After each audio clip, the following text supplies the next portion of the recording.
So we'll start a little bit about us. So Scott and I are total opposites. He is the entrepreneur and the dreamer, and I am the one that is very much a risk manager. Scared of things. He calls it some other things, but we're total opposites. We've been married for 10 years. We've got 7 kids in between us. Got 4 grandkids, but we are empty nesters now, and so life got a lot easier once everybody got off the payroll. Yes, it did. So Scott, you want to tell a little bit about you? Yeah. That one's there.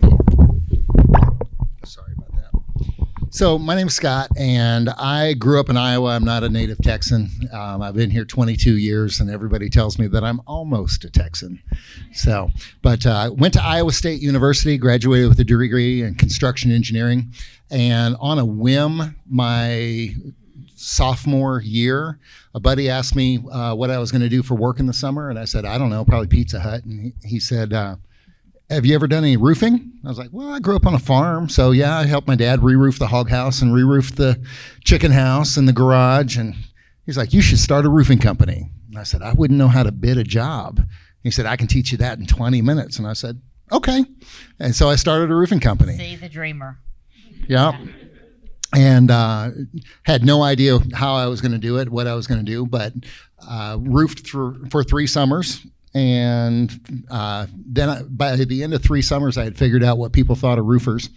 And I was now an engineer, and I thought, I'm too good to be a roofer, so I'll go be an engineer. So I took a pay cut to go be an engineer. And now I wasn't paying insurance, and there was a lot of corners that I was cutting to be making more money than the engineering. So, anyway, went and did that for a while, and then moved to Texas in 2000, and we started back up and decided I wasn't too good to be a roofer. I could just be a good roofer, and I could try to change the perception of the industry one customer at a time. And I think that we've done a pretty good job of that over the last 10 years. Yeah. So the year that we got married, the year before we got married, we did $276,000. I did. That was without you. Yeah. I did $276,000 worth of roofing. I was coming off a divorce and didn't need to work a whole lot. But and she asked me if I ever thought about growing this. I'm like, no, I don't want to grow this because I don't want to manage people. I hate managing people. And so, but we decided that we were going to grow it. And so that's what we've done over the last few years. There we go. So I'm Stacie. I've got a degree from Stephen F. Austin State University in management. I am the daughter of an entrepreneur and small business person who ran from small business after school. My dad his biggest disappointment was I didn't take over his small business. He owned an office supply store. Don't tell him this, but I'm so glad I didn't because they're all out of business now. All the small business, the Staples have taken over and the Office Depots and everybody else. But I always wanted to have that stable income. So I spent 20 years in the insurance industry, not on the property side. A lot of people see that when roofing go, oh, you've done property. No, I stayed on the casualty side doing workers' comp for 20 plus years. And then in 2016, the business was large enough that it could handle both of ours salary. We'll talk a little bit about that and hear a little bit about one of the big things we think that has helped us be successful is that during our growth period, I had outside income. And so we didn't have to rely on income for him. For our household. But I spent 20 years in that until 2016. That's when I left and come to work at the roofing company.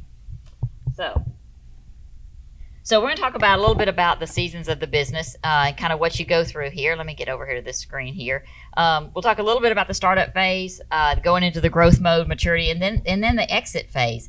I'll be honest with you, a lot of you look very young, so you're probably not thinking about the exit phase, but you should. It's something that we spend quite a bit of time because, of course, we're older now. We're looking at what do we want to do. But there are some things that I wished I would have done before to prepare for that. So we'll talk a little bit about that there. So starting with the kind of the startup structure, Scott, I'm going to let you talk about this because this was really your area of the startup, really in the entrepreneurial phase of the small organization. Okay, and I'm going to give you the caveat's the wrong word, but I started this company with zero money. Okay, I didn't have. I had when I moved to Texas, I had $12,000 in my 401k that I cashed in, and that's what I moved to Texas with, was $12,000. And I rented a house. I went from $425 a month in rent to $1,375, and I thought I was going to die, and I didn't have enough money in the bank to carry me for 6 months. So the advice, what I'm talking about here, is a lot different. If you're a very well-funded startup, things are a whole lot different. But that's the perspective that I'm talking to you from.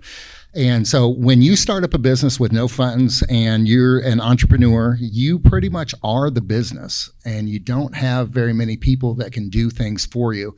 And so I think there's something like 42 hats that a startup business owner has to wear. From being the janitor to being the salesman to being the insurance expert to, it goes on and on, everything that you need to be able to do. And I had zero systems. This is the queen of systems sitting next to me here, but I had no systems whatsoever. I developed methods that I used to accurately calculate what the square footage was of a roof. And I had things that I would recommend to my customers that were based on experience, but the processes that we've put in place and employment processes and all of that stuff is so far beyond the startup phase. So kind of, you want to talk a little bit about the concerns that didn't, there we go. Sorry. So let's go over to the concerns about when you're in that small. Okay. In that small phase, that growth, small startup phase. Yeah, the biggest concern is, how do I make the phone ring? We had meetings when we first started this up. We would go to Tres Amigos out of 290 and 183 because her office was there close, and so she would come over on her lunch hour, and I would go meet, and we would talk about strategizing. And the biggest topic was always, how do we make the phone ring? And we discovered that it really takes advertising.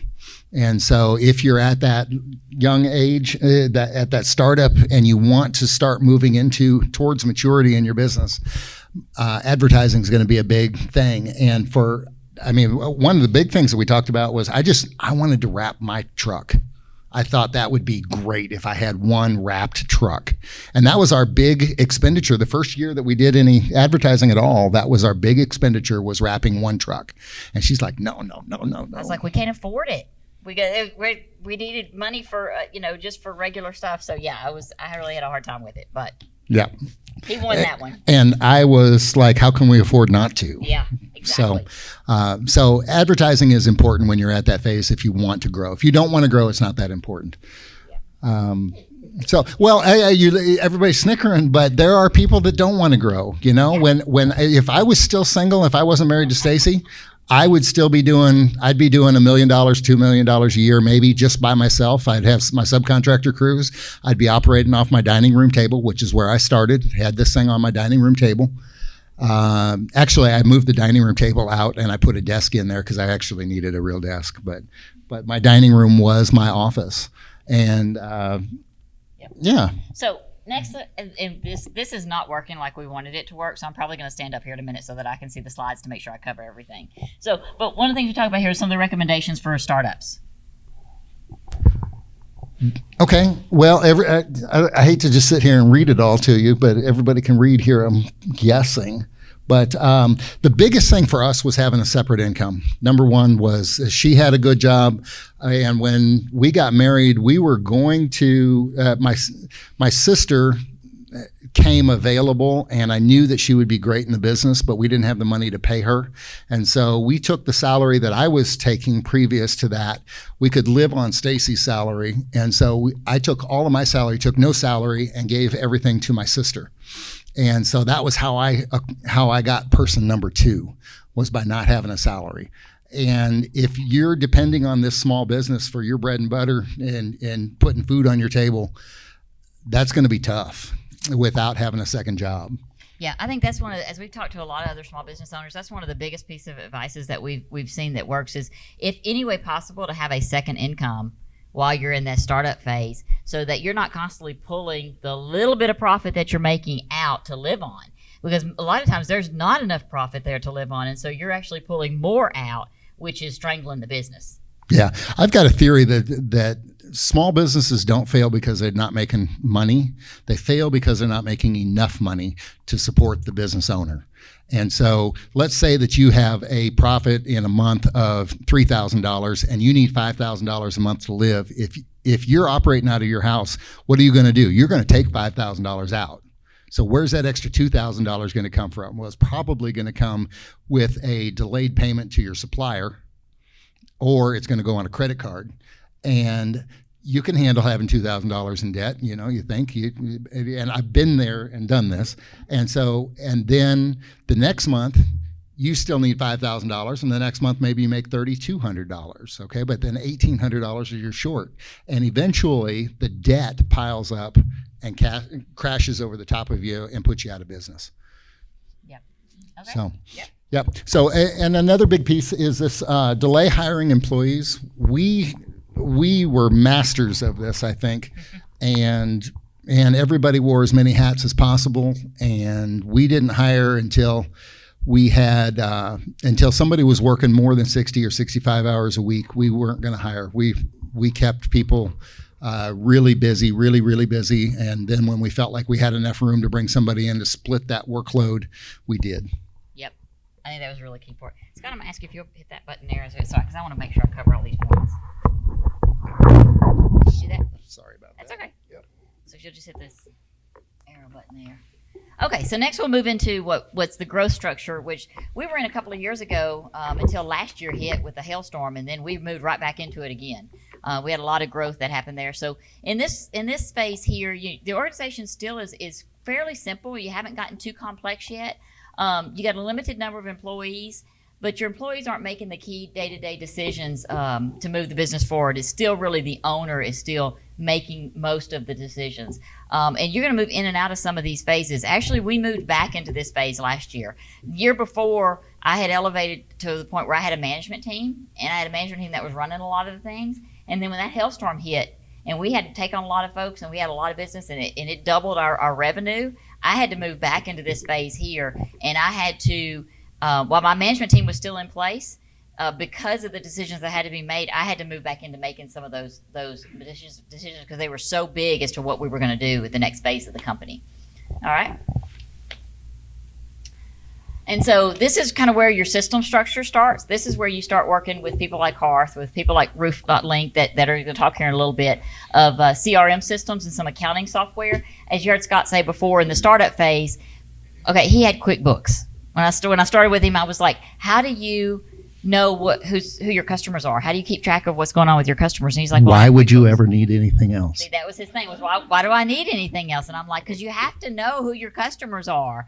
And so he's like, well, I have QuickBooks. And I'm like, well, QuickBooks is an accounting software. That's not customer software.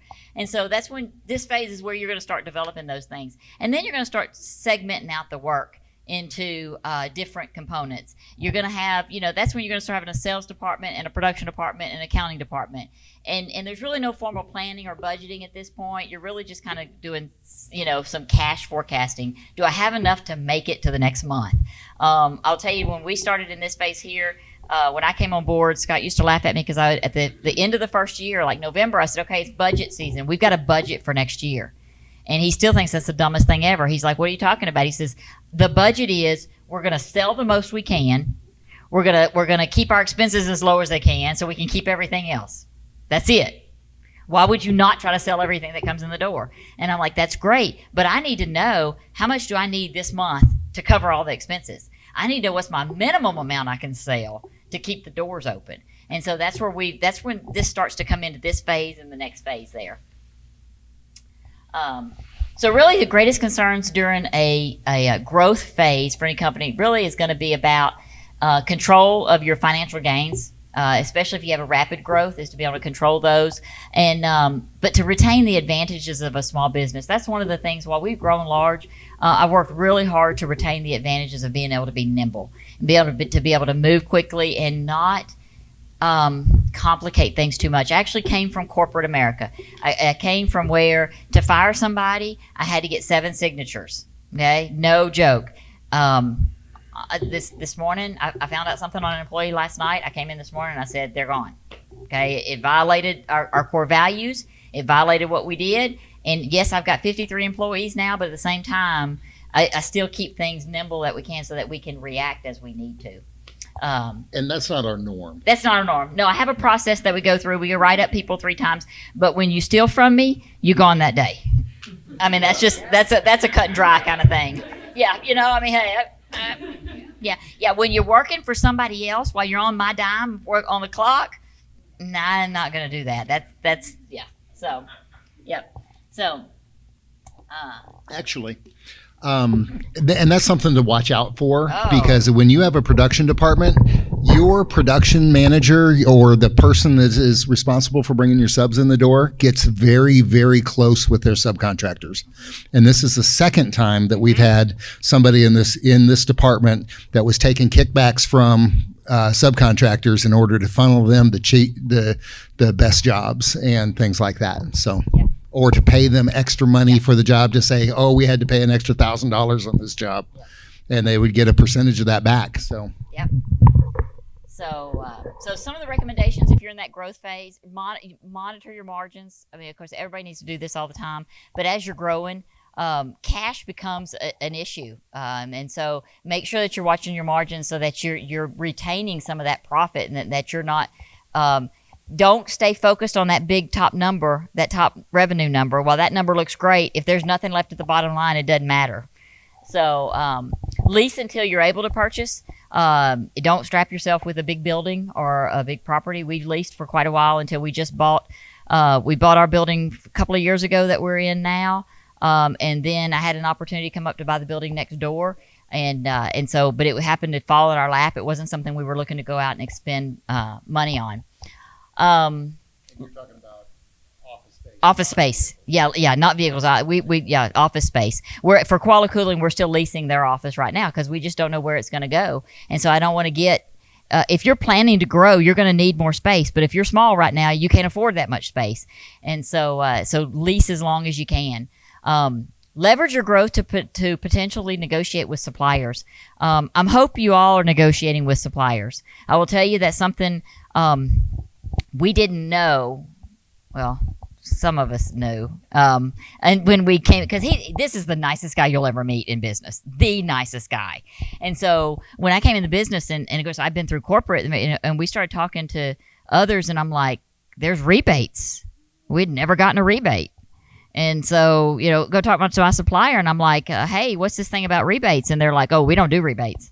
And I'm like, well, the guy next door does, and I could buy from him too. And so, I mean, it ended up at the point that they kind of poo-pooed me off for a little while, and so ended up having a.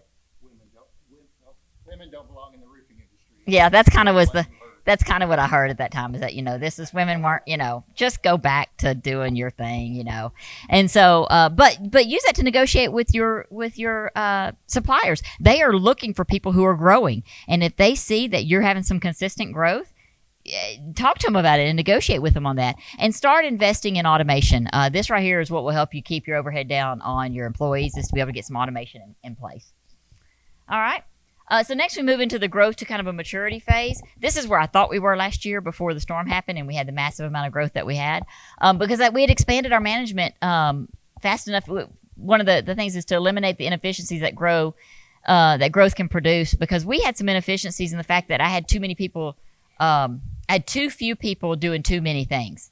And so I needed that management layer in there. So I put a management layer in there, and I was starting to train them up on how I wanted the business to run, and the decisions I would make, helping them make, so that then eventually I could step out and allow them to manage the business. Well, then when we had this big storm come in and we grew so fast, I had to take some of that back on because they weren't quite ready for it.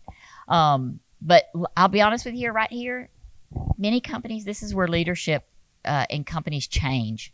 There's something I say all the time, and I say it around my office as much too, is sometimes you have to change your people, or you have to change your people. And so as you grow, you're going to outgrow some of your staff. Okay? You're going to outgrow some of the staff that have been with you since day one. I'll tell you, I've got one employee that's still with me since day one. I would love to have the rest. I would love to have them there, but sometimes they just, But not everybody wants that growth or sees that vision that you're putting in there. So like I say, you either change your people or you have to change your people. And I'll tell you, we've done it 3 times now, 2 times for sure, 2.5 times where we've had to turn over quite a few people. And it's not been like a turnover like I'm laying people off. It's people that just say, hey, this is not really what I want to do anymore. I don't want to have regular meetings. I want to just go do my own thing. I don't want to have to report to somebody and tell them what I'm doing. I don't want to have to do that. And that's okay. There's room for those folks there. It just wasn't in our organization. And so that's okay. And I'll tell you, see, every time we've done it, it's hurt in the beginning. It's hurt at first, but it comes out so much better on the other side. It really changes the whole organization. All right. One of the things that we found when we changed people out is that the people that were, as you grow as a business, you start realizing that there's better ways to do things, and so you need to start changing how you operate. One of the things when we first started, we were really big. We did insurance. I'll tell you, initially, I bought deductibles. This is being recorded. Yes, well, that's a long time ago. Yeah. And at some point, I would almost guarantee that Aaron's right. Everybody's done it at some point. So, yeah. But as you start changing those processes, if you've got salespeople that have been used to selling by buying deductibles, you know what? When you decide we're not doing that anymore, they can't sell. They're not salesmen. They're order takers. Right? And so then you fight with them and you fight with them and fight with them. And then eventually either they get frustrated and they go, or you get frustrated and you tell them to go. And then you bring somebody new in and you say, hey, at this organization, we don't buy deductibles. And you need to know that before you come to work for us. And you know what? They're like, okay, I can do that. Or they don't take the job. Right? And so then you've gone from a fight to do what you think is right to having everybody on board with what you're doing. And each time that we've had a major shakeup in it, we've gotten rid of the people that used to do things the old way and have refused to change. Our first bet is to try to bring them along. Absolutely. Totally want to bring them along. It's way less expensive. And we love our folks. We're still good friends with a lot of them. And so we want to bring them along. But some people just don't want that. Right. So, and again, nothing wrong with that. But we couldn't let that stop where we wanted to go. And real quick, does everybody understand what she's saying? Change your people or change your people? You got to make them change, or you got to change them out. Yeah. Okay. Yep. All right. Oh. That's all right. So this is here at the Mature Size. This is where you've got some defined core values. I'll tell you, if you haven't read, there's a book called Traction by Gino Wickman, which is fantastic. It's a super easy read. It talks about, I see a fan back there. It talks about defining your core values, a super easy way to do it. It also talks about your helping managing your people through like what we call it's a people analyzer. We do it quarterly. But a big thing is, defining your core values of who you are. What do you stand for? And I'll tell you, everybody in my company can tell you our 5 core values. And we hire and we fire based on those core values. One of my core values is happy. I'll tell you really quick what they are. Number 1 is to do the right thing. It's just what we do. I grew up with a dad who taught us girls that you can rob a bank and you can do it right, but it ain't the right thing to do. And so we do the right thing. Number 2 is we produce quality work. And yes, that's quality work in the product that we produce, but for my staff, what I preach to them about is that's the quality of the work you do. Because you got to hand off your work to somebody else in the next office over. And so that paperwork needs to be quality. That needs to be done. Number 3 is passion. We want you to have a passion for something. You've seen people who have no passion for anything. You're not going to make it in this business. Okay. And so we want you to have a passion for something. Doesn't have to be shingles, just for something. What? No. That's what I was going to say. Does anybody have a passion for shingles? Yeah. No. Yeah. No. Yeah. Number 4 is you have to be happy. Crazy as it sounds. I know people say, really? You require your people to be happy? Do you want to be around people who are not happy? I've fired 2 people for not being happy.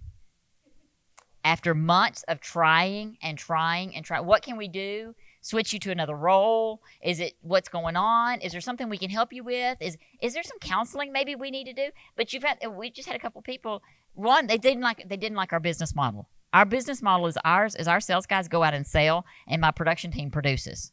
And so, one of the ones that was not happy was one of the superintendents. And so he was not happy that the salesperson would make mistakes and he'd have to make sure that it was right on the job. Well, they need to be coming out here and that's just not our business model.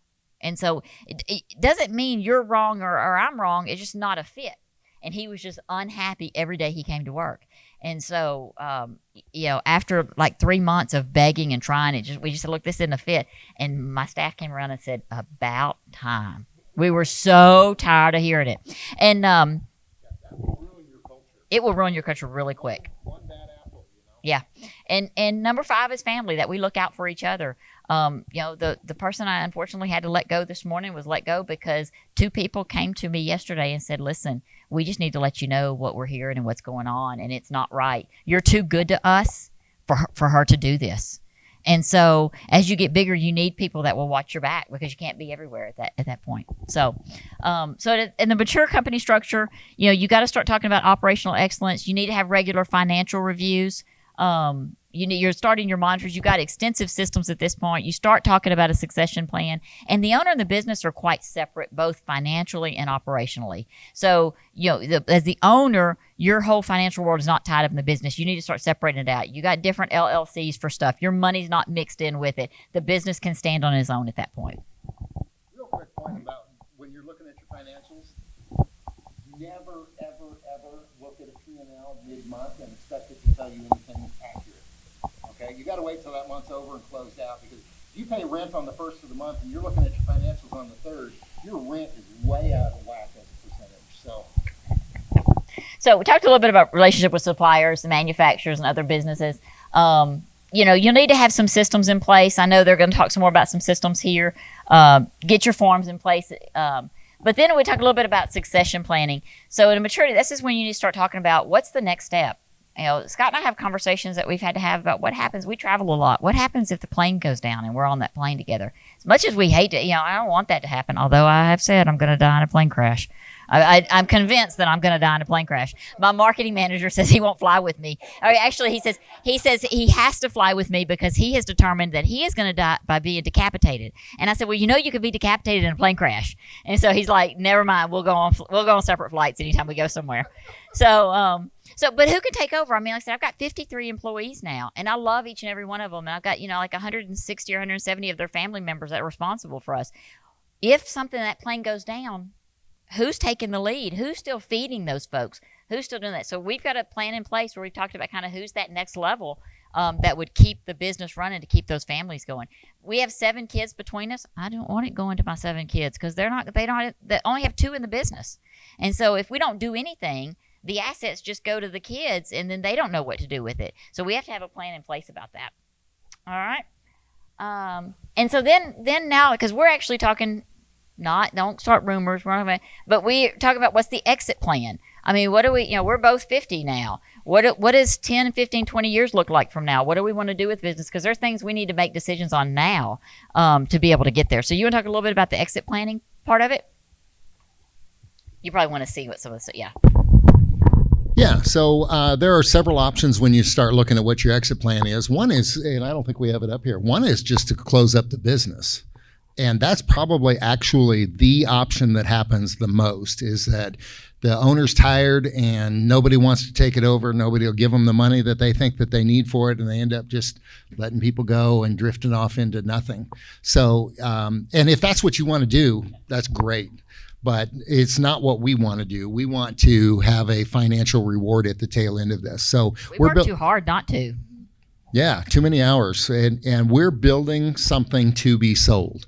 So in the early days, we were building something to stay alive. And now we're building something to be sold so that we can retire. Long time from now. Don't start rumors. I don't want any of my employees coming up tomorrow wanting to know what's going on. So long time. I'm a workaholic. Yeah. So the private equity is huge right now. I'm sure you've all heard talk about private equity, and maybe this is the time for you to sell your business. And maybe it is. The private equity thing is probably I believe it's at a peak right now, and that it's going to come back down to normalcy at some point. And so if you're thinking in 3 years you want out, you might think about looking at it this year and see if you can get out, see if you can get the money that you want for your business. So then your next option is to continue working, which is what she wants to do. I'm ready to retire immediately. And and she wants to keep working. And so we may end up where I'm at home calling you and asking you how work's going every day. But yeah, the one of the next things that happens is passing your business on to either an employee who wants to buy the business or your kids. And I'll tell you on both of these two, there's nothing wrong with doing that if this is how you want to go, but you are going to take a financial hit if you do either one of these two. Okay, your employees are not going to be able to qualify to borrow enough money to pay you what you think you're worth, and so if you want to maximize what you're getting out of the sale of your business, it needs to be sold to private equity or to a competitor or somebody who has money who can come in and pay you what it's worth because they have a vision for a big product, for a big company. And none of our kids have that big vision. And so we don't anticipate that being an option for us. So if you, it is vital, if you're going to sell your business, it's vital that your financials be in order. Okay. Yeah, it's amazing how easy it is for your financials to get out of whack. Has everybody read The E-Myth? The E-Myth? Thank you. The E-Myth is an awesome book, entrepreneurial book, and the E-Myth is for entrepreneurial. And so he guesses that Michael Gilbert wrote it, and he guesses that most people, he states that most people don't have a desire to start a business. It's not a long-term, well-thought-out program. It's all of a sudden they're seized by an entrepreneurial seizure. And when you do that, what's the first thing that every tradesperson, when they have a business, what's the first thing that you want off your plate? Anybody? Finances, that's right. So boom, you hire an accountant, right? Or a bookkeeper, okay? And then what your job is to do is to manage that bookkeeper and to look at what they're producing. But you know what most people do? He's got it. He's good. It's great. I'm so happy I don't have to do it. I can go sell. Okay? And so your finances can get in a world of hurt real quickly. So it's really critical that you stay on top of those finances. Communicate with appropriate party. If you're looking to sell, or you got to kind of decide if you're looking. What are you going to tell your employees? How are they going to feel about it? Is there going to be a mass exodus? You kind of got to prep people for this. If it is somebody inside that you want to sell to, what's going to? So you got to make sure everybody's aware of what's going on. Or if you're looking to go outside, then start talking to the consultants about it. Yeah. As you get bigger, if you want to really capitalize on maximizing the sale of your business, it is important that you get a management team in place. And that is where this next line item, mentoring and training, it has been critical. And I thought that after 1 year, last year was really the beginning of having a management team in place. And I thought that, or second year? Okay. And I thought this year would be perfect, smooth sailing. It takes longer than that. Okay, because has anybody ever made like 10 perfect hires in a row? No, right? Yeah. So you bring in a management team. You've got 5 or 6 on your team. I have 5 managers now. Okay, and you know what? You're going to find that there's somebody who won't be brought along. They just don't get it. You misgauge them. We had one last year that was a huge misstep on our part, but it. You learn from it. You do learn from it. And you can bring those people along by training, for sure. Yeah. So I think that's the end of it. If I'm right. Yes. Yeah. So with that, that just kind of walk through the kind of the different, what we've done as we've gone through that. If anybody has any questions or comments or ready to pass it along. You mentioned automation earlier. What do you mean by automation? So we put a lot of automation in our CRM system to communicate with our customers. And so that whenever when a customer calls in and gets an appointment, then an automation goes out on it. It says here confirms your appointment. The day before, they get another automation. Every status, when it moves through our system, sends something to them to say, here's what the next step is. Here's what's going on with your project.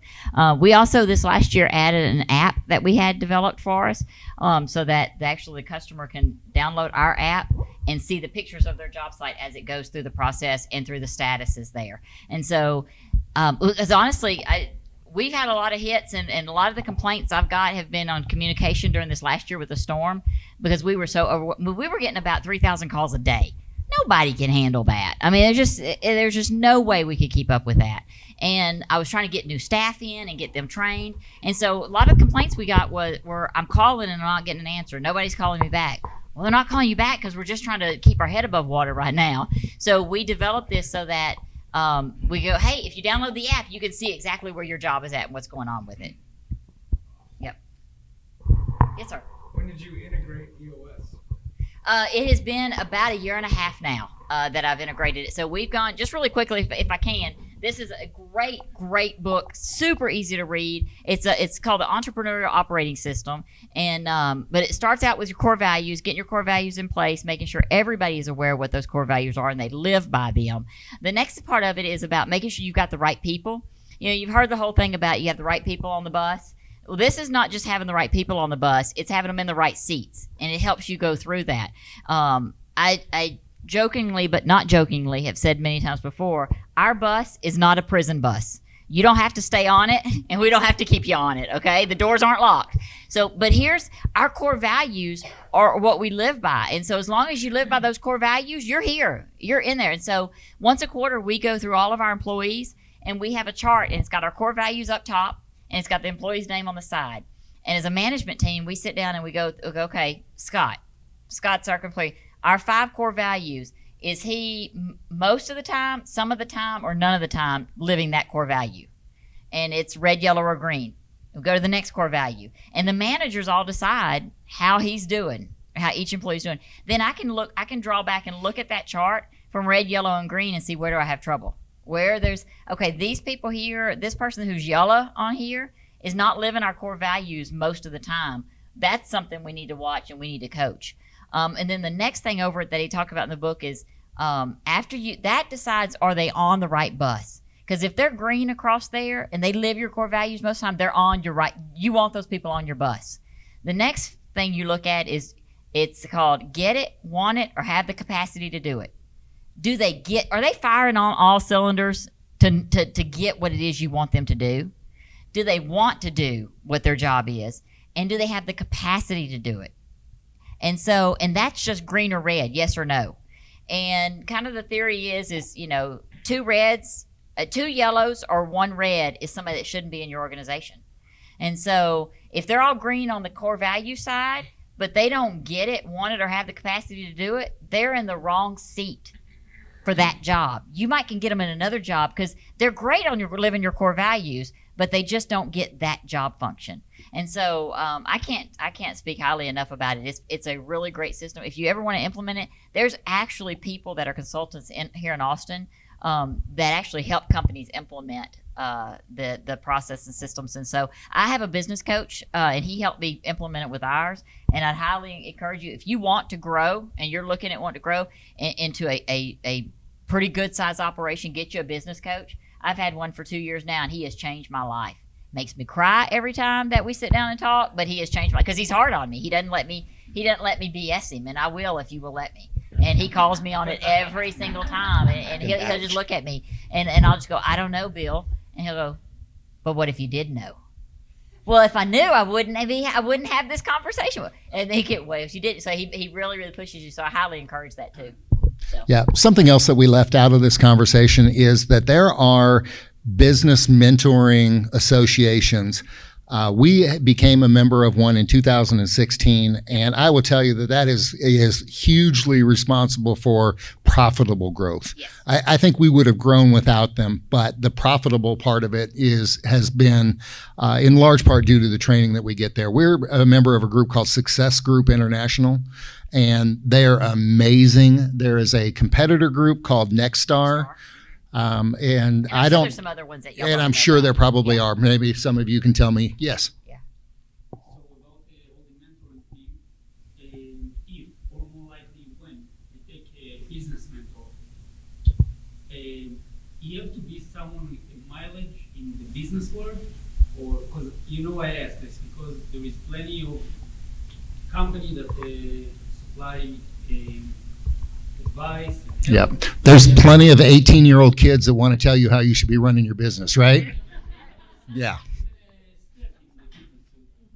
Yeah. Yes. Yes. 100%. And Stacie's coach, her worked directly for Jack Welch at GE.